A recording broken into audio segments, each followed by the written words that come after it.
Bonjour à toutes et à tous. Je vais vous présenter aujourd'hui une étude que nous avons réalisée sur le stock en Natura 2000 dans la région Auvergne-Rhône-Alpes. C'est une étude préliminaire, donc je ne vais pas vous présenter beaucoup de résultats, mais c'est plutôt une méthodologie que nous avons appliquée.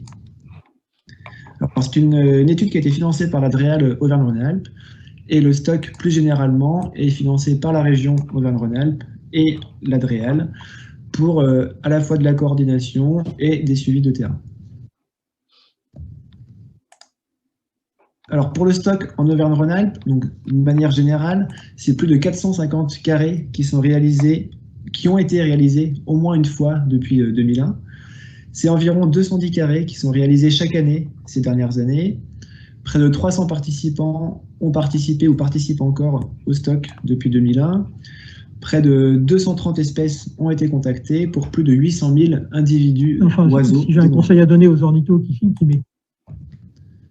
Alors, en termes de résultats, on a 75 espèces qui sont analysées chaque année avec des tendances valides actuellement. On a comme résultat par groupe indicateur des résultats assez intéressants donc, pour les espèces carrées qui sont réalisées chaque année, plus 3,6% entre 2002 et 2019. Par contre, pour les espèces des milieux agricoles, nous avons une diminution de moins 15,7%. Pour les espèces des milieux bâtis, une diminution de moins 15,9%. Et pour les espèces généralistes, une augmentation de 2%. Alors, en Natura 2000, plus spécifiquement, donc, cette année, on a eu la volonté d'évaluer les populations d'oiseaux communs dans les espaces Natura 2000, donc dans l'ensemble des espaces Natura 2000, c'est-à-dire à la fois les zones en ZPS, mais aussi celles qui sont en ZSC. Donc on a eu deux questions principales. La première, de savoir comment évoluent les oiseaux communs en Natura 2000 dans la région. Et une deuxième question qui était y a-t-il des différences de tendance de population pour une même espèce dans les espaces Natura 2000 versus hors Natura 2000? C'est une question sous-jacente, c'est y a-t-il un effet de la politique Natura 2000 sur les populations d'oiseaux communs? Donc, c'est vraiment une étude de faisabilité que nous avons fait cette année. Donc, on s'est vraiment posé la question, on a vraiment voulu savoir si c'était possible de répondre à ces questions avec le jeu de données actuel que nous avons. Sur le jeu de données utilisé, donc on a travaillé sur le jeu de données stock classique qui est réalisé sur l'ensemble de la région. Par contre, on a travaillé à l'échelle du point et non à l'échelle du carré pour avoir les précisions de chaque point dans les sites Natura 2000 ou ceux qui ne le sont pas. Et en plus de ces données, nous avons pris en compte les suivis qui sont spécifiquement faits en Natura 2000 et qui respectent exactement le même protocole que celui du stock, c'est-à-dire avec 2 passages par an, 5 minutes de point d'écoute, l'ensemble des espèces et des oiseaux sont comptés. Mais voilà, c'est juste qu'ils n'ont pas 10 points dans un carré, ils sont répartis sur l'ensemble du site Natura 2000. Alors pour la question 1, qui était d'évaluer les tendances en Natura 2000, nous avons calculé des tendances de population sur 71 espèces qui sont présentes en Natura. Et ensuite, on a regardé si ces espèces avaient des tendances qui étaient fiables ou pas. Donc pour regarder ça, nous avons fait des tests de puissance statistique qui consistent à simuler des jeux de données avec de moins en moins de points pour chaque espèce. C'est-à-dire qu'on est parti du jeu de données initial, le jeu de données complet, où on a pu calculer la tendance de population. Et ensuite, on a enlevé aléatoirement des points, et on a répété ça plusieurs fois, une centaine de fois, et on a regardé à chaque fois si la tendance avec ces nouveaux jeux de données était la même que celle du jeu de données complet. Si elle était la même alors qu'on diminuait énormément le jeu de données, alors on pouvait faire confiance à cette tendance. Par contre, on a d'autres espèces pour lesquelles on avait des tendances où, en diminuant un peu le jeu de données, on avait la même tendance que le jeu de données initial, mais en le diminuant encore un peu, là, la tendance changeait. Donc, on a considéré que cette fiabilité, elle était moyenne et qu'il était nécessaire d'augmenter l'échantillonnage pour être sûr de cette tendance. Et enfin, on avait des espèces pour lesquelles on avait une tendance avec des fiabilités vraiment mauvaises, car en diminuant ne serait-ce qu'un tout petit peu le nombre de sites suivis, on avait une tendance qui changeait radicalement. Donc là, pour l'instant, on ne peut pas conclure sur ces tendances. Il est vraiment nécessaire d'avoir plus de points de sites suivis pour peut-être avoir des tendances meilleures sur ces espèces-là. Donc, sur les 71 espèces que nous avons analysées, il y en a 20 qui ont une tendance fiable. Donc, c'est notamment le cas du bruant jaune, avec une tendance à moins 47% entre 2002 et 2019 dans les sites Natura 2000.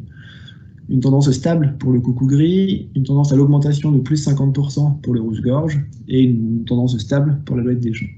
Donc voilà quelques exemples en Natura 2000 pour ces espèces avec des tendances qui sont fiables. On a par contre près des 3/4 de ces 71 espèces qui ont des tendances sur lesquelles, pour l'instant, on ne peut pas affirmer des choses. La fiabilité est moyenne, voire mauvaise pour presque la moitié des espèces.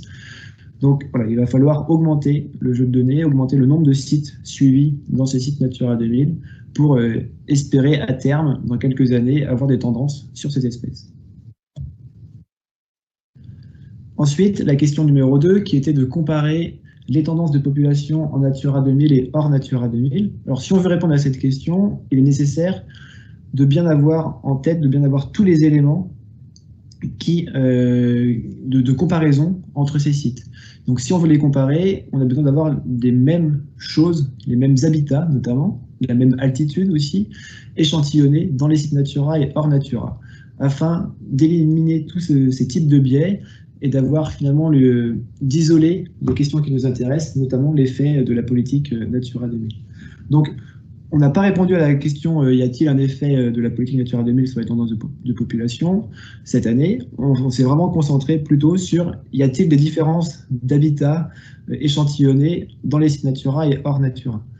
Donc on a regardé ça sur l'ensemble des points d'écoute qui sont faits dans la région. On a regardé dans un rayon de 200 mètres autour de chaque point les surfaces d'habitat présentes sur ces points. Et donc, en résultat, on remarque que quand on compare les points qui sont situés en Natura 2000 et les points qui sont situés hors Natura 2000, qu'il y a des déficits de points dans certains types d'habitats en Natura 2000, notamment dans les milieux agricoles et dans les prairies, où là, on a beaucoup moins de points dans ces milieux-là en Natura que hors Natura. Donc, il serait nécessaire d'avoir plus de points dans ces milieux, dans les sites Natura 2000, pour rééquilibrer les habitats échantillonnés. A l'inverse, on a un excédent de points en Natura 2000 dans les altitudes élevées de la région et dans les milieux forestiers. Donc on a plus de points en forêt dans les sites Natura 2000 que hors site Natura 2000. Donc voilà, il serait intéressant de rééquilibrer tout ça pour pouvoir mieux comparer les choses et avoir des choses qui soient comparables pour pouvoir répondre aux questions, notamment de politique Natura 2000. Donc en conclusion, on a préconisé à l'Adrial d'augmenter l'échantillonnage dans les sites Natura 2000 d'au moins 25 carrés stock supplémentaires, donc l'équivalent de 250 points. Et ces points, l'idée c'est de ne pas les placer n'importe où, mais de les placer plutôt dans des sites Natura 2000 à basse altitude, dans des milieux agricoles et en prairie, afin de pouvoir bien comparer les choses. Donc c'est un travail qui est en cours. On va le continuer, le terrain va continuer, il va commencer cette année et continuera pendant de nombreuses années. Donc on pourra vous tenir au courant dans 5 ans des futurs résultats que nous allons obtenir. Je tenais à remercier tous les observateurs qui ont participé à ces suivis stock et qui participent encore. Sans eux, on n'aurait pas tous ces résultats, à la fois au niveau régional de tendance, au niveau national évidemment, et puis aussi sur ces petites questions plus précises, notamment autour de Natura 2000. Donc un grand merci à vous tous pour cet investissement. Continuez, c'est super d'être motivé sur ces types de suivi et c'est très enrichissant. Un grand merci.